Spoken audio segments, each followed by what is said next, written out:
Okay, so what you do is you take some water, you take this little thing, take 2 drops of water, put it on each circle. You take this needle, twist the thing off, press it down.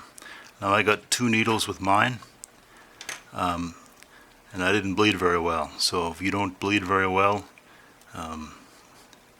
make sure you don't waste that needle, because you can't reuse these. You take these little sticks, you bleed into them, you put the stick against there, you put the stick against there, you put the stick against there. 1 stick per circle.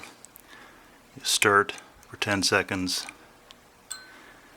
You take the sheet, tilt it one way, 10 seconds, 10 seconds, 10 seconds, 10 seconds, and then you'll get a reaction. So for me, I reacted with the first one, which means I'm A. I reacted with the third one, which means I'm positive. No reaction in the control, no reaction in the B. So I'm A positive. Pretty cool. The only thing I'd be careful about is when I put the blood, and when I went to move one of these things, I almost got a little bit of blood spread out. So be very careful when you've got your drops of water and blood on there so you don't cross-contaminate.